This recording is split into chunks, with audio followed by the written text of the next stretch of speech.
Good morning and welcome to all of you. In today's series, Seeds of Thought, we focus our attention to the idea of tithe. Many people have asked me regarding the origin of the practice of tithe, its meaning, its scope, its maintainability, so on and so forth. So I thought it would be worthwhile to attain some clarity on this practice. To the extent I can recollect, or to the extent that I know, the earliest reference to tithe is in the 28th verse of the book of Genesis, verses 20 to 22. It's appropriate to read that text, and it's very interesting to reflect on it. It reads as follows, and this is what Jacob does. Then Jacob made a vow before God, saying, "If God will be with me and will keep me in this way that I go, and will give me bread to eat and clothing to wear, so that I come again to my father's house in peace, then the Lord shall be my God, and this stone which I have set up for a pillar shall be God's house. And of all that you give me, I'll give you a full tenth." Now, it's very interesting to look at the broad features of what Jacob is saying. The first thing to note is that Jacob is clearly striking a bargain with God. That's very important to recognize this. So Jacob is entering into a contract. In a contract, the two sides that participate in forming a contract have their corresponding obligations. So here is God on the one side, Jacob on the other. They're entering into a contract. God has certain duties assigned by Jacob. It's important for us to remember this. There should be clarity on these issues. God is a passive object here. Jacob assigns to God certain responsibilities. And what are those responsibilities? You must maintain me as I am. You must go with me wherever I go. In other words, you must be part of all that I want to do, whether you like it or not. And finally, you must maintain me in my basic needs. There must be food to eat, there must be clothes to wear, there must be shelter, etc. So clear obligations are imposed on God by Jacob, and in return, he offers a certain he accepts a certain obligation, again set by himself. God has nothing to do with it. This is done unilaterally, quite arbitrarily. Then Jacob says, if you behave according to this pattern, if you are good to me, then I will give you, it's interesting, I will give you a tenth of all that you give me. It's a very interesting deal, isn't it? I will give you a tenth of all that you give me. If you say this to a kindergarten child, the child would tell you, in that case, wouldn't it be better for God to keep all the 100% to himself? Why should God give 100% to Jacob? So that out of the 100% he gives to Jacob, Jacob may give 10% to God. It's an absurd deal.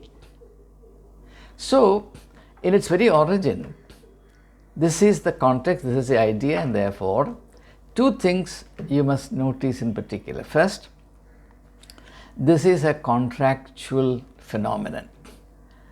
Man unilaterally is dragging God into a contract. And in this contract, again unilaterally, man, in the form of Jacob, imposes certain responsibilities and restrictions on God. In other words, God is sought to be bound to abide by certain conditions laid down by man. It's important for us to know. In this idea, there's absolutely no notion of man seeking and understanding God's will in order to abide by it. Jacob unilaterally creates these conditions without any consideration whatsoever as to whether or not this is pleasing to God. And then he determines his side of the contract also. Namely, out of all the things that you give me, I'll give you 10% back. So this is extremely important.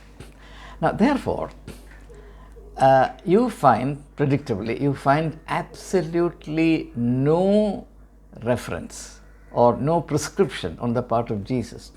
Jesus does not prescribe the giving of the tithe as a spiritual obligation. Absolutely not. Read the 4 Gospels, you will see this. Why? For the good reason that Jesus does not envisage a contractual relationship between God and human beings.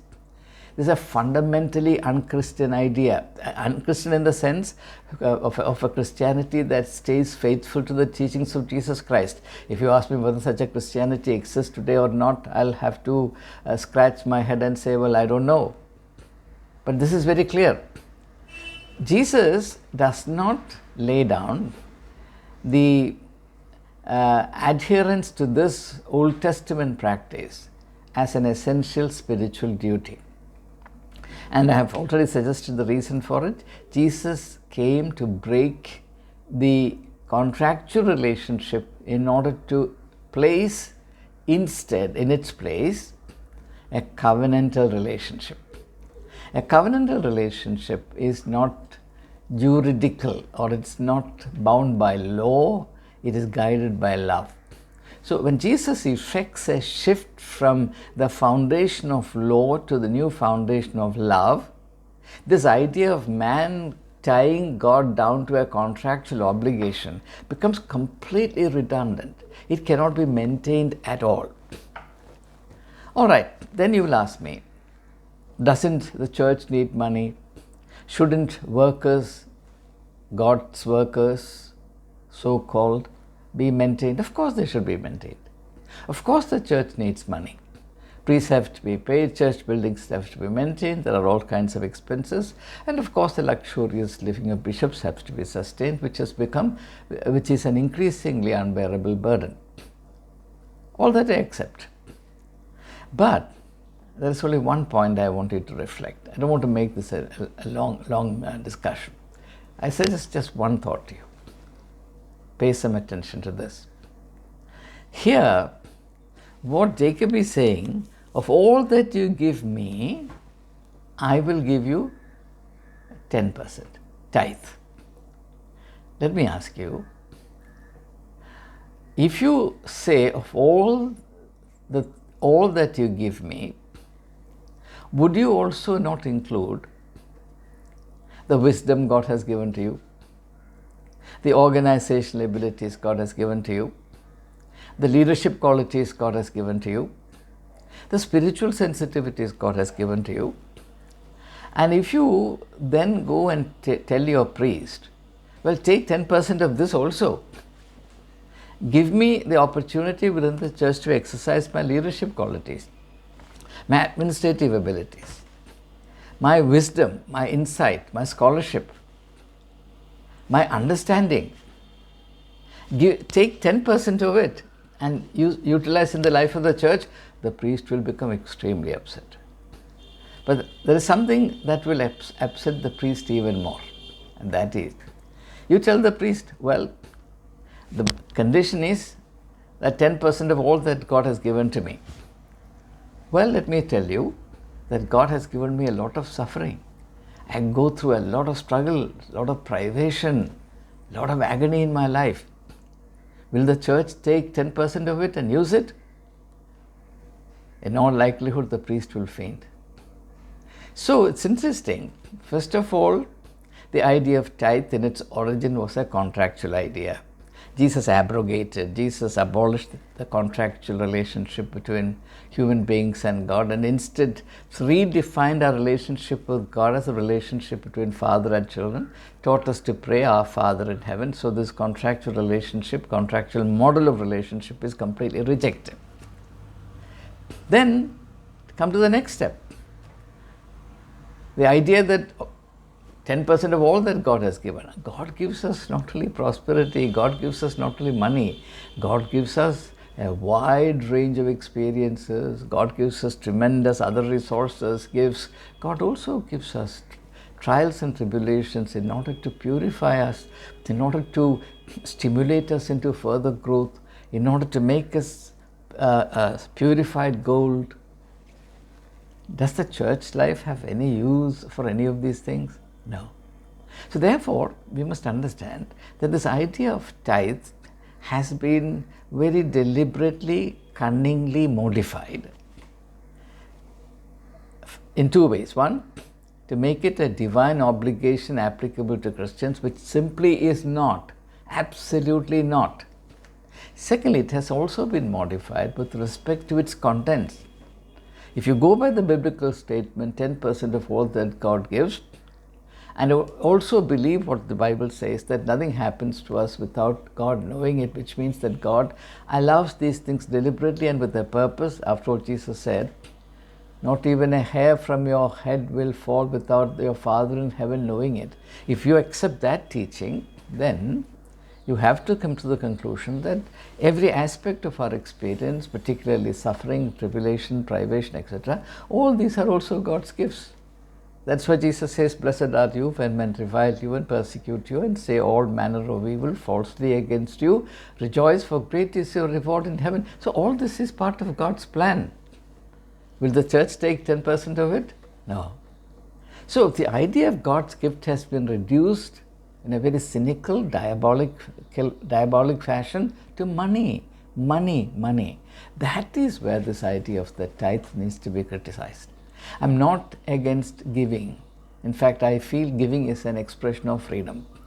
But giving converted into a form of holy extortion under the pretext of tithe, overlooking its origin, overlooking the fact that Jesus completely transcended the legal foundation of it, overlooking also the fact that the priestly class has horribly reinvented it in order to suit their mercenary, covetous interest, and reduced its scope only to money, money, money, which is totally opposed to the spirit of the teachings of Jesus Christ and biblical spirituality. This is the truth about the tithes, and I commend it to your thinking, and I thank you for your patient listening. Have a great day.